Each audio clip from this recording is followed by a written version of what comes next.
With in 2 months मेरे 200 से सीधे 1 लाख फॉलोअर्स हो गए, फिर सीधे मिलियंस में व्यूज़ आने लगे। तो ऐसे क्रिएटर्स ना स्टार्टिंग के 6 महीने में ही क्विट कर देते हैं, ना उसके फॉलोअर्स बढ़ रहे हैं ना घट रहे हैं, बस एक जगह फंसा हुआ है। तो लगभग 1.5 साल तक मेरे सिर्फ 200 फॉलोअर्स थे। अब मुझसे नहीं हो रहा, लास्ट पोस्ट है, इसके बाद इस चैनल पे कोई कंटेंट आएगा ही नहीं। मैंने 4-5 घंटे बाद खोला है, इस पर 25,000 व्यूज़ हो गए पोस्ट पे। तो बड़े बड़े इन्फ्लुएंसर्स के कमेंट आ रहे हैं कि ऐसे क्विट नहीं करना, आपका कंटेंट बहुत अच्छा है। एक टाइम आता है जब एक क्रिएटर स्टक हो जाता है एक जगह पर, ना उसके फॉलोअर्स बढ़ रहे हैं ना घट रहे हैं, बस एक जगह फंसा हुआ है। तब ऐसा लगता है कि अब आगे कोई ग्रोथ ही नहीं हो रही, क्या फ्यूचर है मेरा, क्यों करूँ मैं इतना टाइम इस पर इन्वेस्ट, इतना टाइम मैं कहीं और लगा दूँ, हो सकता है वहाँ मुझे ग्रोथ मिल जाए। यहाँ तो ना ऑडियंस इतना एंगेज कर रही है, ना कंटेंट में कुछ बहुत ज़्यादा ग्रोथ हो रही है। फिर लगता है कि तब होता है बर्नआउट फेज, तब लगता है अब नहीं करना, अब हो गया।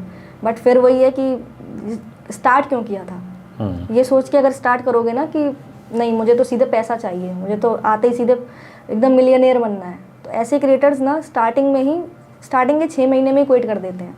जो 6 महीने से ज़्यादा रुक जाता है वो रुका ही रहता है, बीच बीच में उसका डाउन फेज आएगा बट वो छोड़ेगा नहीं। मेरे जैसा इंसान तो कभी नहीं छोड़ेगा जिसको 2-3 साल हो चुके हैं इस चीज़ में। बट हाँ, बर्नआउट होता है और ये भी लगता है कि अब बहुत ज़्यादा स्टक हो चुके हैं, अब ग्रोथ चाहिए। बट वही, तो फिर आप क्या करते हो ग्रोथ के लिए? जैसे हालांकि मेरे पास भी उसका एक आंसर है, और जिसको मैं खुद अपने लिए नहीं ज़्यादा कर पा रहा हूँ इस समय, because of I am also doing lot of things, और कई बार वो होता है, वो बर्नआउट हो जाता है। ये बहुत रियल फीलिंग है। आप जानते हुए भी आपको वो ताकत लगानी है। तो आप कैसे इस लूप से कैसे निकलते हो कि जब चीज़ें स्टक हो गई हैं, फॉलोअर्स स्टक हो गए हैं, सब चीज़ें? इस टाइम पे मुझे याद आता है कि जब मैंने स्टार्ट किया था तो मेरे पास कुछ भी नहीं था, 0 फॉलोअर्स। प्लस जब स्टार्ट किया थोड़ा बहुत ग्रोथ हुई, तो लगभग 1.5 साल तक मेरे सिर्फ 200 फॉलोअर्स थे, ना एक भी ज़्यादा होता ना कम होता, 200 पे स्टक हो गया। उसके बाद फिर मुझे लगता था कि यार क्या ही है, फिर मैंने सोचा कि छोड़ दूँ। तो फिर मैंने लास्ट ईयर 2025 में फरवरी के महीने में मैंने लास्ट पोस्ट डाला था अपना इंस्टाग्राम पर। मैंने लिखा था कि अब मेरा हो गया, अब मुझसे नहीं हो रहा, लास्ट पोस्ट है, इसके बाद इस चैनल पे कोई कंटेंट आएगा ही नहीं। उस वक्त 200 फॉलोअर्स थे। मैंने वो पोस्ट करके अकाउंट अपना रख दिया, फ़ोन बंद करके कि अब इसको थोड़ी देर बाद डीएक्टिवेट कर लेंगे, थोड़े लोग देख लें। मैंने 4-5 घंटे बाद खोला है, उस पर 25,000 व्यूज़ हो गए पोस्ट पे अचानक। उस पर बड़े बड़े इन्फ्लुएंसर्स के कमेंट आ रहे हैं कि ऐसे क्विट नहीं करना, आपका कंटेंट बहुत अच्छा है, थोड़ा थोड़ा करके आपको मिलेगा ग्रोथ। एंड फिर तब जाके मैंने कहा कि नहीं, अगर इतने लोगों ने मुझे बोला है ना तो कुछ तो बात होगी, थोड़ा और रुकते हैं।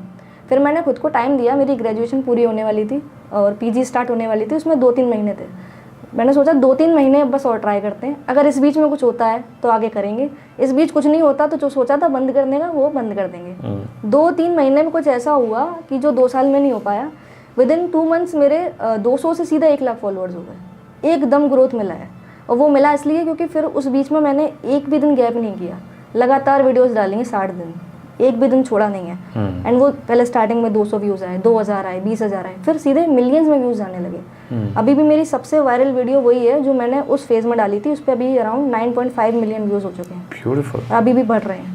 तो वही होता है कि जब आप छोड़ने पे आ जाते हो ना, सोच लेते हो अब हो ही नहीं रहा, तभी कुछ ऐसा हो जाता है। सक्सेस एकदम सामने होती है, बस एक स्टेप और रह जाता है। मेरे साथ भी ये चीज़ हुई है कि like with my team also, हम लोग कई बार ये लोग भी बोलते हैं सर ये लग रहा है कि स्टक हो गया है, अब इतना दूसरा अकाउंट बना लेना चाहिए। कई बार 1-2 बार ऐसा हुआ हमारे साथ भी, हमने यूट्यूब पे भी ये सब चीज़ होनी थी, और फिर कुछ मैजिकल हो जाता है और आप एक बार निकल जाते हैं, फिर जाके थोड़ा प्लेट्यू हिट करता है, फिर वहीं सैचुरेशन आ जाता है, सब चीज़ होता है।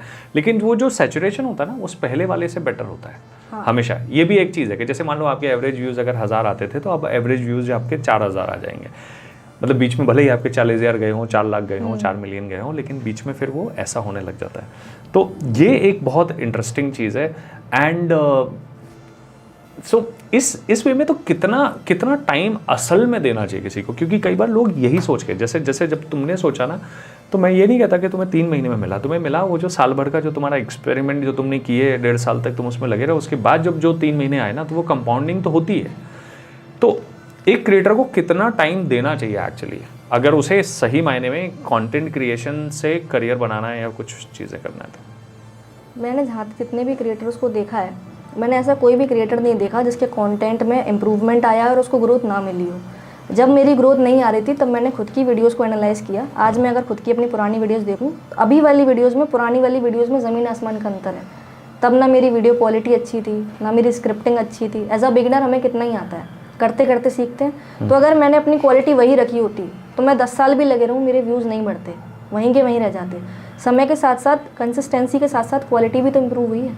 अगर वो इम्प्रूव ना होती तो फॉलोअर्स नहीं बढ़ते। तो अगर कोई क्रिएटर ये सोच रहा है ना कितना वेट करूँ, तो सिर्फ वेट नहीं करना है, क्वालिटी को भी इम्प्रूव करना है। आप खुद से एनालाइज करो या दूसरों को दिखाओ कि आपको मेरी वीडियो में क्या मिस्टेक दिख रही हैं। कोई भी आपको फीडबैक देगा उसको एक्सेप्ट करो, उसको ये मत सोचो कि ये तो कमी निकाल रहा है मुझ में, ये मेरी मेहनत नहीं समझ रहा। आप वो भी तो देखो, आप अपने किसी भी बड़े क्रिएटर से अपनी वीडियोस को कंपेयर करो कि इनकी वीडियोस में ऐसा क्या है जो चल गई, मेरे में क्या है जो नहीं चला। जब कंपेयर करोगे आपको खुद को अपनी वीडियोज़ में 36 मिस्टेक दिख जाएंगे। जब उनको इम्प्रूव करोगे ना, तब आपको पता लगेगा कि हाँ, टाइम के साथ साथ मुझे उसमें और एफर्ट भी देना है। जैसे जैसे क्वालिटी इंप्रूव होगी वैसे वैसे ग्रोथ भी मिलती जाएगी।